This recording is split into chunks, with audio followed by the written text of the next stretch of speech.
Ancaman resesi ekonomi secara global semakin nyata di depan mata. Ini disebabkan kenaikan suku bunga acuan secara agresif yang dilakukan bank sentral berbagai negara untuk meredam laju inflasi. Dalam pergelaran konferensi pers APBN kita pada awal pekan ini, Menteri Keuangan Sri Mulyani memproyeksi ekonomi dunia akan masuk jurang resesi pada tahun 2023. Proyeksi ini dibuat mengacu pada studi Bank Dunia terkait pengetatan kebijakan moneter bank sentral berbagai negara. Dengan risiko resesi global yang semakin nyata, peningkatan porsi kepemilikan uang tunai dinilai semakin perlu. Sebab resesi global berpotensi berimplikasi terhadap keberlangsungan hidup individu. Perencana Keuangan Mitra Rencana Edukasi, Mike Rini Sutikno, menjelaskan resesi yang berpotensi terjadi nanti utamanya akan disebabkan oleh lonjakan inflasi. Dengan demikian, individu perlu merogoh kocek lebih dalam untuk memenuhi kebutuhannya. Di sisi lain, resesi berpotensi mengganggu pendapatan individu. Risiko pemutusan hubungan kerja menjadi sangat mungkin terjadi di tengah perlambatan roda perekonomian nasional. Mika menjelaskan peningkatan porsi uang tunai sebagai dana darurat diperlukan untuk menjaga likuiditas individu di tengah ketidakpastian ekonomi ke depan.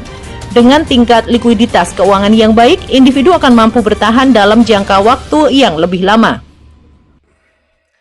Ya, Pak Daud, sudah dengar kabar bahwa sekarang hembusan berita ada PHK 45.000, Pak. Tenang, Thomas. Ya, Pak Daud, boleh diinformasikan berita selanjutnya, Pak Daud? Pokoknya balik ke kampung, ke desa masing-masing, Thomas. Balik Dan kelola tanah, bercocok tanam, dan beternak, berkebun, Thomas. Ya, jadi pesan Pak Daud bagi yang kena PHK, pulang kampung, kembangkan tanah, bercocok tanam, berkebun, beternak, apa yang ada di kampung ya Pak Daud? Iya. Dan yang tetap bertahan di dalam kota karena kampungnya kota. Ya, bagaimana Pak? Yang bertahan di kota, Pak? Bertahankan skill yang ada, pertajam kemampuan dan talenta. Gitu ya Pak Daud. Jadi yang tinggal di area kota, pertajam talenta, hidup sederhana Pak Daud ya. Hidup sederhana. Setelah itu kembangkan apa yang ada. Kembangkan kepintarannya ya, talentanya Pak Daud ya. Yang ada. Yang ada ya, oke. Pasti Tuhan berkati dan tetap berkebun walaupun kontraan, tetap pakai polybag. Yes. Jadi hindari utang bank ya Pak Daud ya.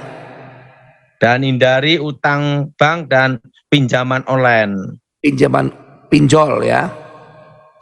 Hindari pula gesek terus kartu kredit. Gesek kartu kredit ya Pak Daud. Ya. Kan harus berhemat, Thomas. Betul Pak Daud. Ya. Kembangkan apa yang ada. Talenta yang dan ada.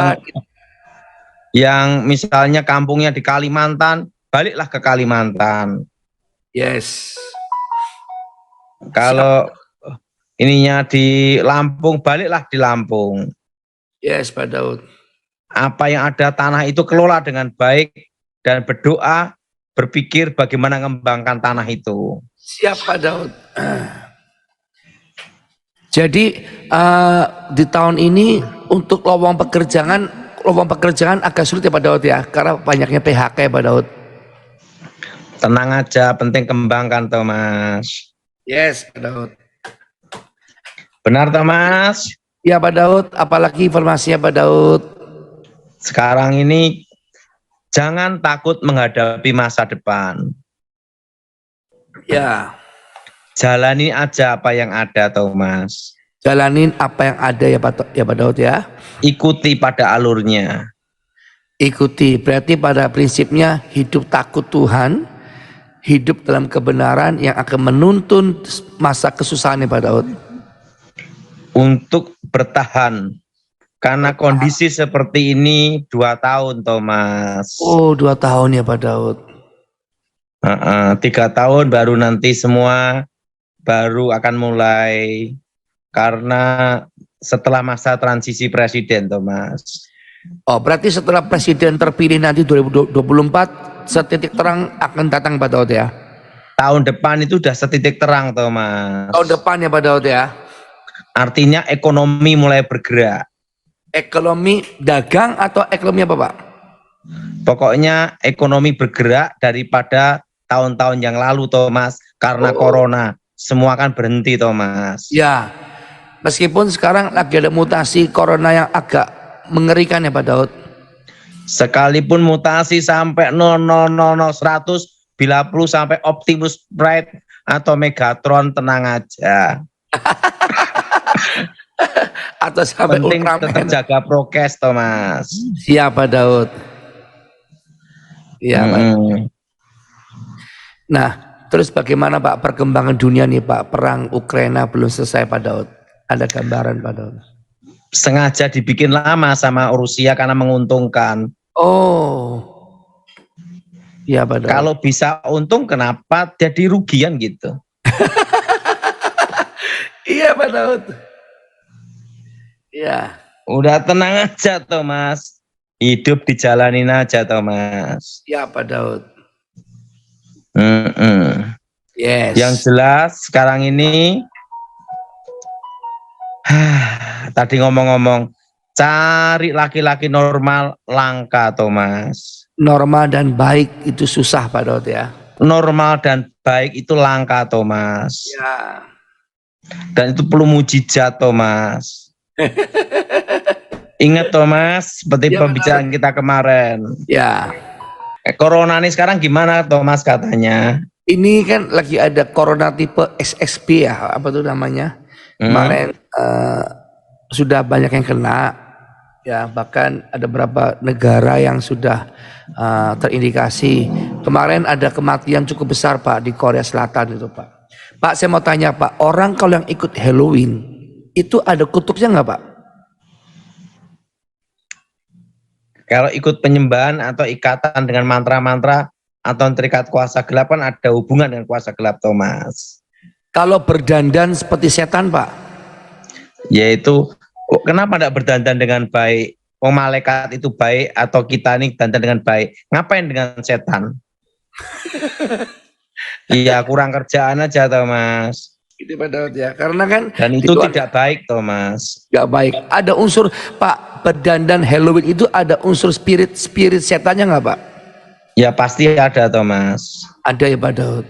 Itu bisa seseorang langsung berubah jadi jahat ya Pak Daud? Semuanya itu kan perlu proses Thomas.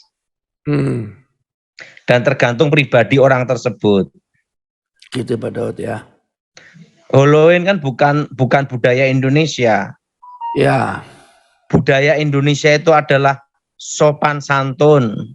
Yes. Tepos liro. Tenggang rasa. Setelah itu musyawarah untuk mufakat. Ya.